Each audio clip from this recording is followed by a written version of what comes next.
नमस्कार मेरे प्यारे दर्शक मित्रों, राधे राधे। आज के इस पावन अवसर पर मैं लेकर आई हूँ आपके लिए करवा चौथ व्रत की संपूर्ण और पवित्र कथा। एक ऐसी कथा जो न केवल सुहागन की रक्षा करती है बल्कि प्रेम, विश्वास और त्याग का भी प्रतीक है।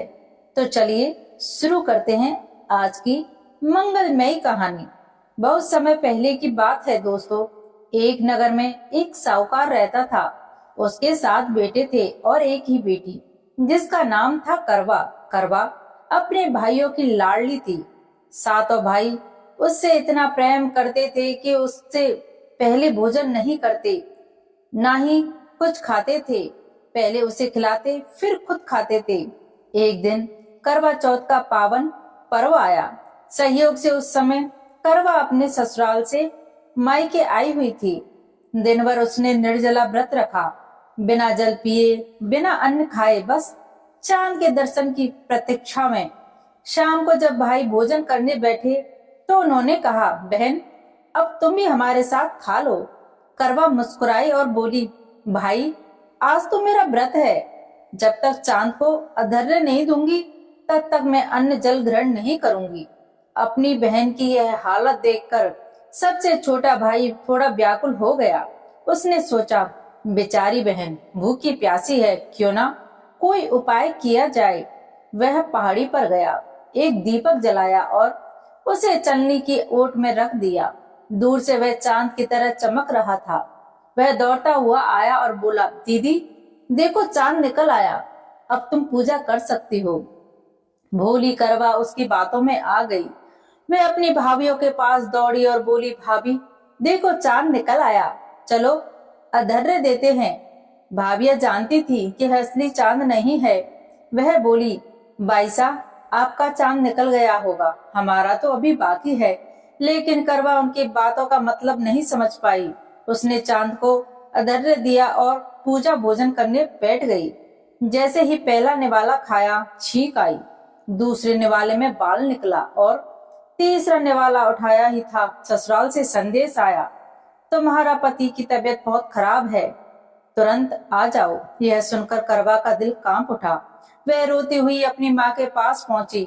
माँ ने उसे समझाया और विदा करते हुए कहा, बेटी रास्ते में जो भी मिले उनके चरण छूना। जो भी तुझे सदा सुहागन रहो कहे, उस आशीर्वाद को अपने आंचल में बांध लेना। करवा चल दी। रास्ते में जिसे भी मिली सबने कहा, खुश रहो, सुखी रहो, पर किसी ने भी नहीं कहा सदा सुहागन रहो। जब वह अपने ससुराल पहुंची तो आंगन में उसकी छोटी ननंद खेल रही थी। करवा ने ननंद के पैर छुए। ननंद ने भाभी से कहा, भाभी सदा सुहागन रहो, पूरा सुहागन रहो, दूधो नहाओ, पूतो पलो। यह सुनते ही करवा ने अपने आंचल में गांठ बांध ली।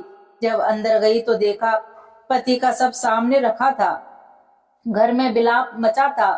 वह रोती हुई बोली, मैं इन्हें कहीं नहीं जाने दूंगी। लोगों ने समझाया पर वह किसी की नहीं मानी। आखिर में उसे शमशान के पास एक झोपड़ी में रहने दिया गया। वह वहीं अपने पति के शव के साथ रहने लगी। हर चौथ को व्रत करती, पूजा करती और चाँद को अर्घ्य देती। प्रत्येक माह में चौथ माता उसके सामने प्रकट होती और कहती, कर लो भैया की प्यारी, कर लो। करवा उनकी बार बार अपने सुहाग की भीख मांगती, पर माता हर बार कहती, तेरा सुहाग सबसे बड़ी चौथ माता के पास है। 12 महीने तक ऐसा चलता रहा।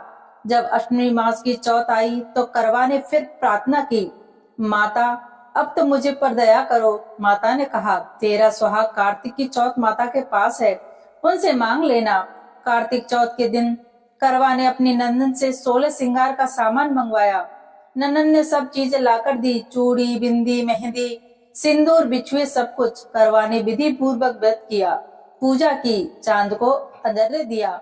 तभी चौथ माता प्रकट हुई और बोली, कर लो ले, 7 भाइयों की प्यारी, कर लो ले।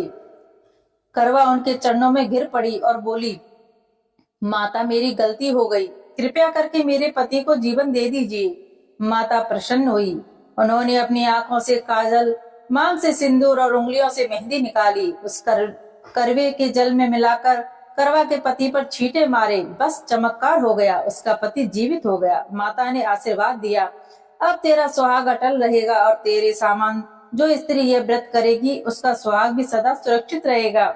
जाते जाते चौथ माता ने उसकी झोपड़ी पर पैर मारा और झोपड़ी एक सुंदर महल में बदल गई। शाम को जब छोटी ननंद आई तो उसने देखा जहाँ झोपड़ी थी वहाँ एक महल खड़ा है और भाभी खिड़की में बैठी मुस्कुरा रही है। करवा बोली, देखो भाई साहब, तुम्हारा भाई जीवित हो गया, जाओ माँ को बताओ। माँ बेटी गाजे बाजे के साथ पहुंची। अपने बेटे को जीवित देखकर सास और बहू दोनों ने एक दूसरे के चरण छुए। सास बोली, बहू यह सब तेरे सच्चे व्रत और श्रद्धा की शक्ति है। और तभी से ये व्रत करवा चौथ व्रत कहलाया। जो स्त्री पूरे मन विश्वास और प्रेम से ये व्रत करती है उसका सुहाग अखंड रहता है और चौथ माता उसके जीवन में सुख शांति बनाए रखती है। आइए माता चौथ का नाम लेकर सभी के सुहाग की रक्षा की कामना करें। जय चौथ माता की जय, करवा चौथ माता की जय। अगर आपको हमारी यह कहानी अच्छी लगी हो तो वीडियो को लाइक करें और हाँ, चैनल को सब्सक्राइब करना ना भूलें। धन्यवाद।